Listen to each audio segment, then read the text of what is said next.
morning, Philippines! Samahan nyo ako, guys. Pupuntahan natin yung bagong kalabaw ng biyanan ko. Yung dati niyang kalabaw, yung matapang, yung kalabaw na kinatatakutan ko, pinagpalit niya sa mas batang kalabaw. So ganun daw kasi ang kalakaran. Kapag matanda na yung kalabaw, kailangan ng palitan ng mas bata kasi hindi na kayang magtrabaho sa bukid. So pupunta natin, guys. Teka, commercial muna, commercial.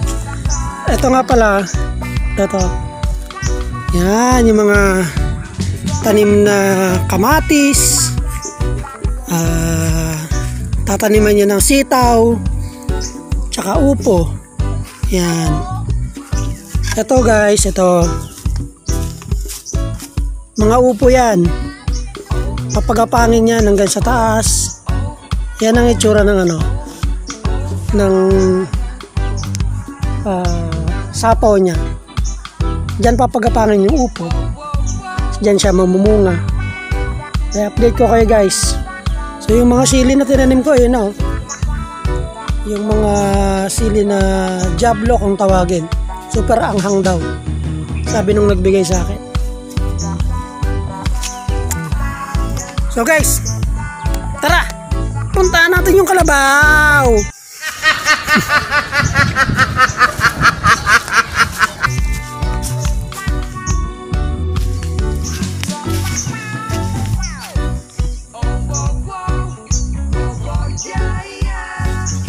Ayun siya, guys, oh. Yan. Anong pangalan ng kalabaw na yan? Wala pa yung pangalan. 3 years old pa lang daw yan, guys. Yan. 3 taon pa lang siya. Tingnan natin kung mabait. Ay, mabait. Pwede siyang hawakan, pwede lapitan. Batang-bata pa, liit pa niya, guys.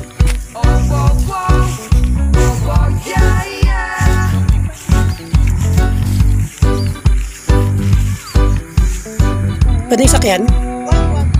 Bakit? Lalaki siya, guys. Kung yung makikita, lalaki siya. Hello! Ako yung magpapapicture sa iyo. Kaya aking hahawakan, mabait nga to, guys. Hindi katulad ng dating kalabaw. Yung dating kalabaw, hindi ko yung nalalapitan. Malaki yun eh. Nagagalit yun.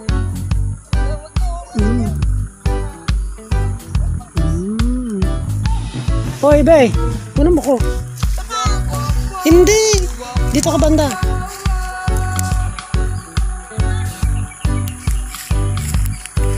Yung sakyan bata pa. Pwede. 3 taon pa lang tong kalabaw na to.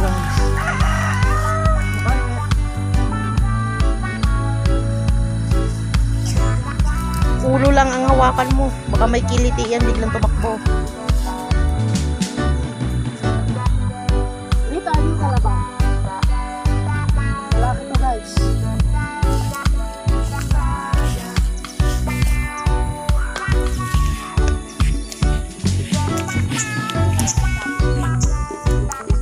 Oh. Yung sunga niyan liit pa. Di ba? Bata pa kasi siya.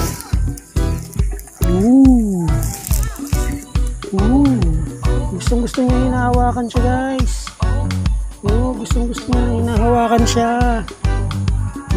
Mabait.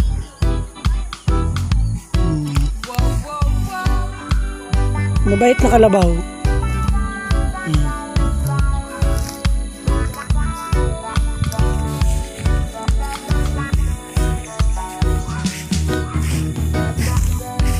Ikot tayo. Ito, guys, hindi pa ito marunong magtrabaho sa bukid. Naturuan na to. Marunong na pala. Marunong na pala siya magtrabaho sa bukid. Kahit bata pa. Naturuan na daw nung dating may-ari. Lalaki to. Kinakapon ba to?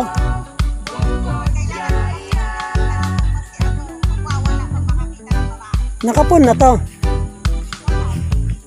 Ang kalabaw daw kinakapon para hindi magwala kapag nakakita ng babae. Hindi pa siya nakapon kasi meron pa siyang ano, pero ito hindi pa ito nakapon.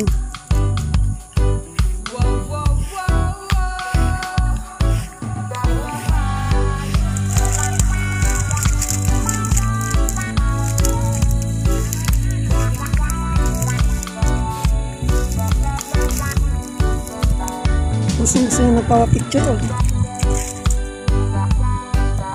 Gusto niya na ano, inukunan siya ng camera, lumalapit siya sa tao. Walang mainit. Meron din kami mga manok dito guys. Mga native na manok yan.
Ganyan ang buhay ng probinsyano guys, dito sa probinsya.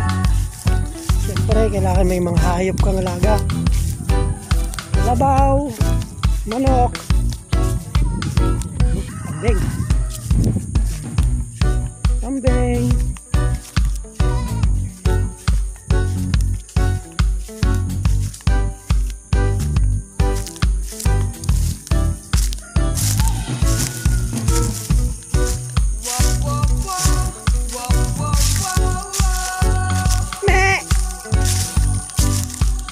Ito guys, nanay na to, native na kambing. Ito anak niya, maliit lang.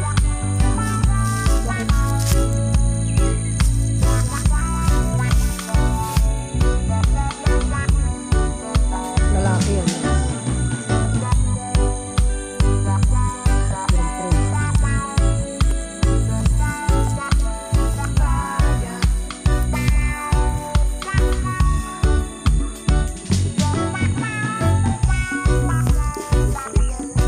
Mababa itong mga ano na to guys, mga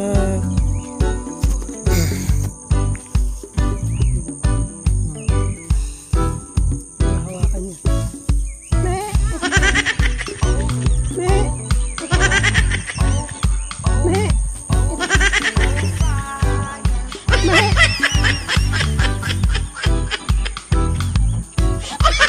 Me! Yan ang nanay niya. Yan ang anak. Me! Me!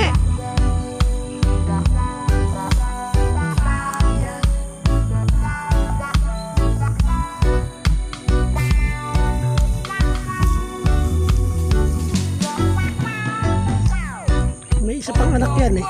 May kapatid pa yan guys. Ito may kapatid pa.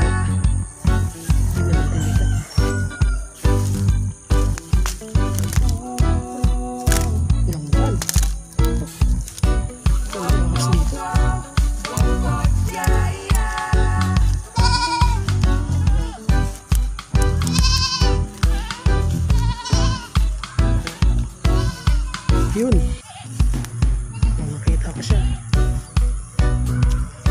kambing.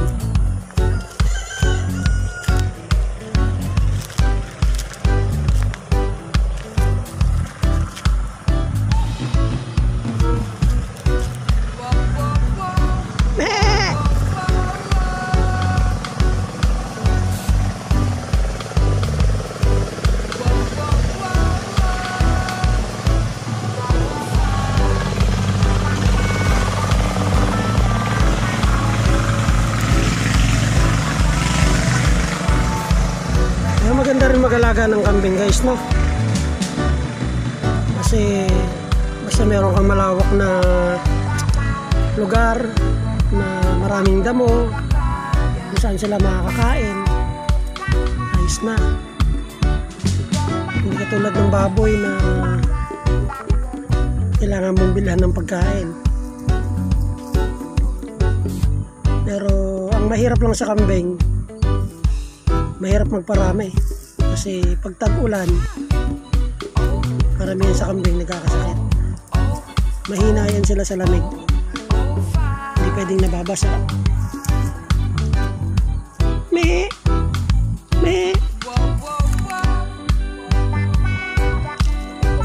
ang bait ng kambing na to.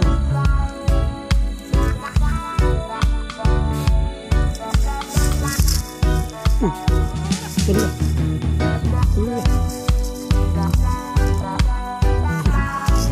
Napulukot ang kanyang tali guys. Sige, tayo din sa kalabaw. So guys, ito po ang aming bagong kalabaw, pagmamayari ni tatay na aking biyanan.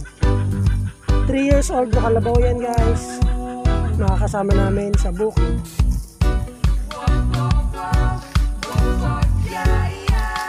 Oops, kaway-kaway. Oo. Oo. Oo.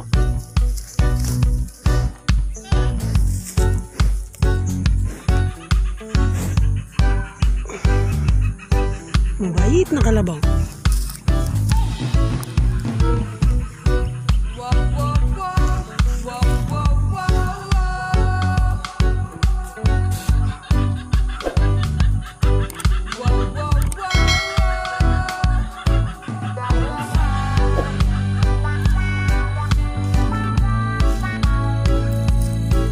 Sumusunod pa rin sa akin.